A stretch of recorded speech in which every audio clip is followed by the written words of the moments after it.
Hello everyone, it's Seth, probably better known as Saffron Olive, and it's time for another daily dose of Commander 2017 spoilers.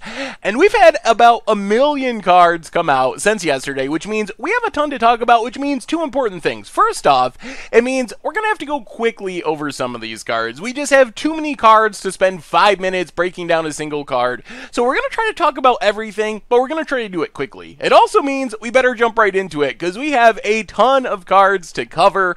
First, a super quick reminder, these cards, not legal in Standard, not legal in Modern, so our focus today will be on Commander primarily, also Vintage or Legacy, if anything like that comes up. So anyway, let's get into it. So Monday was Cat Day, yesterday was Dragon Day, today is Vampire Day, although we have a bunch of cards from other decks too, just so many cards to talk about. So Vampire number 1 is the Face Vampire, Edgar Markov. So this card is super sweet. 6 mana, you get a 4/4. Doesn't seem exciting. Has first strike and haste, which is pretty good. Lets it attack right away. It pumps all your vampires with a +1/+1 counter when it attacks.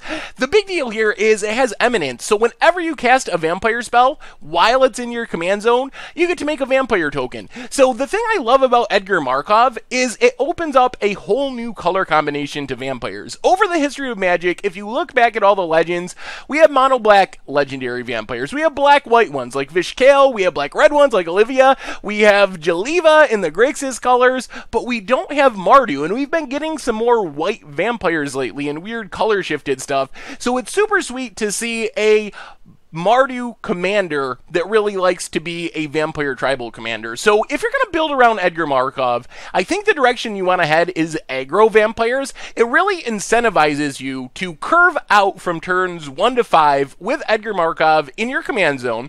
So you get all those vampire tokens. Then when Markov comes down, you get to pump your team and just deal a ton of damage. So this leads you towards things like Drana, Liberator of Malakir, Olivia Mobilize for War, Captivating Vampire, super sweet since you can use the tokens Edgar Markov makes to tap to steal your opponent's creatures. So I think that's a plan with Edgar Markov. Instead of being a slower, more controlling vampire deck, I think you really want to take advantage of those tokens, try to get in a bunch of damage, and really harness the power of the Anthem ability.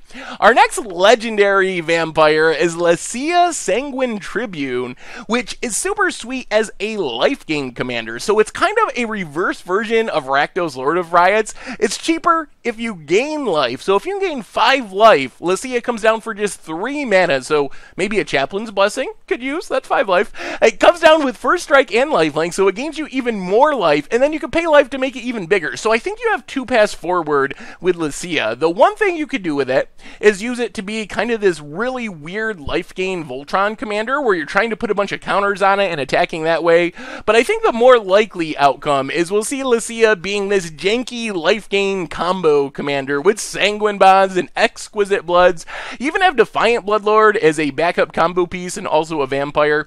So I think that's where I'll see it, and that's pretty sweet because life gain is a super popular commander deck, a commander archetype. People love their life gain decks, and Lucia is going to give those decks a sweet new commander in a really interesting color combination. Our last legendary vampire is Mathis Fiendseeker, and I don't really know what to say about this one. This is the weirdest of our vampire legends. 3 mana, you get a 3/3 with Menace, so it can get in some damage, and then you get to put bounty counters on creatures at your end step, and then when the creatures with the bounty counters die, you draw a card along with all the opponents that don't control that creature, and you gain a couple life. So it's a really interesting technique. You're basically putting a bounty on the heads of your opponent's creatures, and that's going to encourage your opponents to kill those creatures instead of killing your creatures, hopefully. So it's a very interesting, unique card. I love the flavor of it, but I have no idea what to do with it in a deck outside of maybe some sort of like morbid theme. Try to take advantage of the fact that Mathis is incentivizing people to kill your opponent's creatures, and that can get you Reaper of the Abyss triggers, Skarzak High Priest triggers, kill big things with Tragic Slip. So that was the first thing that came to mind, but maybe you have some other ideas. So let me know, because I'm not really sure what you should do with Mathis, because it's a very unique, although super flavorful card. We have a bunch of other non-legendary vampire cards as well. Bloodsworn Steward is a good way to pump up your commander, I guess, if you want to get in some surprise damage. It's on curve as a 4/4 flyer for 4, so it's not bad. And then pumping your commander and giving it haste could be helpful if you're trying to go Voltron and like kill your opponent out of nowhere. Maybe you have a commander that can come down super huge and hit for big chunks of damage with the Bloodstone Steward haste. Crypton Honor Guard is like my nightmare card. It punishes you for not playing your commander, and if you've ever watched Commander Clash, you know that I'm not a big fan of casting commanders, but it does kind of get in some free damage, and it has a fairly reasonable body as well. And then New Blood, super spicy, basically the black version of Control Magic. You gotta tap a vampire to do it, but you get to steal a creature of your opponent's, and you even get to turn it into a vampire. So a super sweet addition to black to give you this Control Magic effect that just wasn't lacking. So I think it should be a pretty sweet card.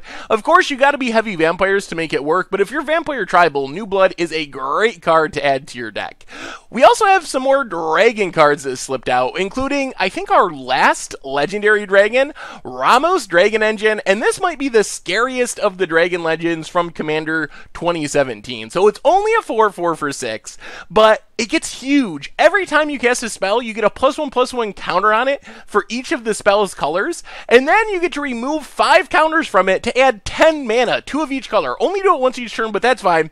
So I think Ramos does 2 potential things. First off, it is a crazy Voltron commander. If you think about Conflux, Maelstrom Archangel, Maelstrom Nexus, all those kind of cards, you're putting 5 counters on it every time you cast it. So you're making Ramos in maybe just 1 turn into like a 15/15, a 20. It just gets so super massive, super fast, and going to be able to kill your opponent really quickly, especially with evasion.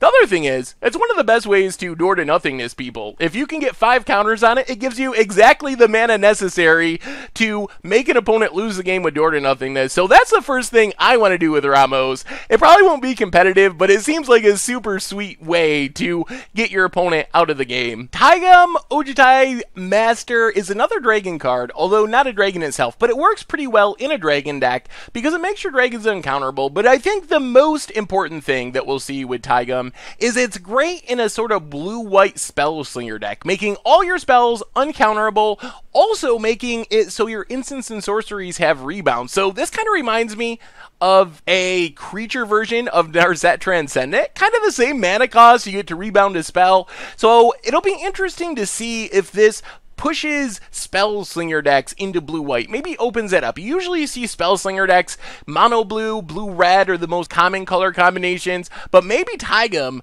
will force a blue-white Spell Slinger deck into existence, which would be pretty sweet. We also got Boneyard Scourge, which brings us into our dragon card, which is another dragon card. This one's, I mean, kind of interesting. It's on curve-ish as a 4/3 flyer. When a dragon dies, you get it back from the graveyard. It sort of reminds me of Scourge of Neltoth, which was somewhat hyped when it was spoiled, but it hasn't really done anything. So I think that Boneyard Scourge is fine if you're dragon tribal. Otherwise, I don't know. It's just a big dragon that comes back from the graveyard. We also have Qasali Slingers, which is another super exciting card from the cat deck. So as a 5 mana 3/5 with reach, so it can block flyers, it destroys an artifact or enchantment whenever it or a cat enters the battlefield. So it's basically the Harmonic Sliver for cat decks, or an Aura Shards basically just for cat decks. So I think that Qasali Slingers, if you're playing cats, is going to be auto-include staple every time. It is such a powerful effect. Definitely have played my share of Harmonic Slivers and Aura Shards because they're just so good. Everyone plays artifacts and enchantments in Commander, and having a repeatable way to just blow them up for free is super, super strong. Then we move into some not really tribal cards, just sweet Commander cards. Fractured Identity is one of the spicier cards that we've seen from all Commander 2017. 5 mana, you get to exile a non-land permanent, so it's kind of removal in a sense, but then each other player, other than the controller of that permanent, gets a token that's a copy of the permanent. So first off, you can kill your opponent's good thing, and you get a copy of it. Sure, your other opponents do too, but whatever. You get a sweet thing out of the deal and get rid of a problem. But I think the spiciest thing to do with this card is play it with Phage, or maybe even Demonic Pact. I mean, if you can get a Phage on the battlefield, and target it with Fractured Identity, you exile your phage, sure, but each of your opponents is going to get a phage, which means they're going to die because it didn't enter the battlefield from their hand. So I'm super excited to try the Ultra Jank. I mean, we've had ways of phaging people, but it's slow. You got to do one opponent at a time. So Fractured Identity is a way we can phage everyone all in one shot with one card. So I'm super excited for the possibility of a Fractured Identity phage demonic pack type deck. We also have just a bunch of other stuff. Fortunate Few, a new Wrath, pretty sweet. It's really unique in the way it's worded. It kind of has sort of that voting political feel to it. Disrupting Decorum is sort of a red fog. It makes all creatures attack, but they can't attack. You basically avoid taking damage from any of your opponent's creatures until your next turn, and your opponents are probably going to damage each other, maybe trade off some creatures. So it's kind of like this weird red super fog, sort of. Teferi's Protection is mostly notable because it has phasing, and it's really weird that Wizards brought back phasing because it's a super weird mechanic that hasn't been around for a long time. Basically, all the things with phasing leave the battlefield, then they come back into play at your next untap step. However, they don't trigger enter the battlefield abilities or anything like that. It's a really sweet card, though. It's kind of like Angel's Grace. It basically makes it so not only can you not die, but it gets rid of all your permanents. So if your opponent played an Armageddon or a Wrath, it's not only going to save you, but it's going to save all of your permanents as well. So like super Angel's Grace for not just you, but all your stuff as well. And then Kindred Charge is a pretty sweet cloning effect for a tribal deck. So you get a whole bunch of copies of things, assuming they're all the same tribe. So if you have 5 vampires on the battlefield, you play Kindred Charge, you get a copy of each of them, they have haste, get it a bunch of damage, you get their enter the battlefield triggers, maybe just kill your opponent. But if you don't kill them, they're going to get exiled at the beginning of your next end step. We also have a new cycle of curses, which has kind of become a tradition in Commander decks, and none of these are especially powerful. I mean, they're all fine. The big deal here is it's 5 more curses, which puts us a little bit closer to having Curse of Misfortunes being a real build-around archetype. It's always just a couple curses short, but we're getting to the point with the new curses from Amonkhet block, now these from Commander 2017, that a Curse of Misfortune deck could actually work in Commander at this point. Finally, we're wrapping things up today. We get some sweet dragon reprints. Scourge of Vel'Koz, Scion of the Ur-Dragon, probably the 2 most exciting. Scion's another great 5-color dragon commander. Scourge is great in a dragon tribal deck, and they're both kind of expensive. Scourge is up to almost $4, Scion's over $6. So these are great inclusions, add a little value to the decks, and gonna make the decks even more playable. It's always nice to get more additional commander options. Then we have Crux of Fate, good dragon wrath, some dragon lands, including the infamous Crucible of the Spirit Dragon, and then Unstable Obelisk, good mana rock, nice value in Commander.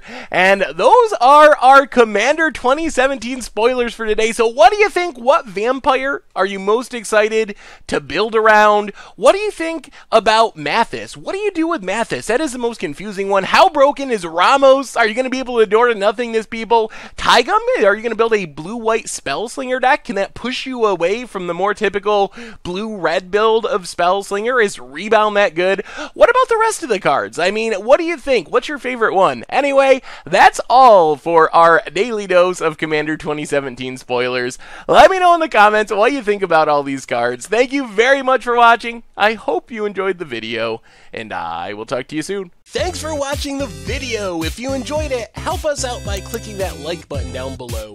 And to keep up on all the latest and greatest, click that subscribe button. And don't forget to hit that bell icon to get alerts whenever we have new videos. And if you want to, check out some of our other sweet videos here and here.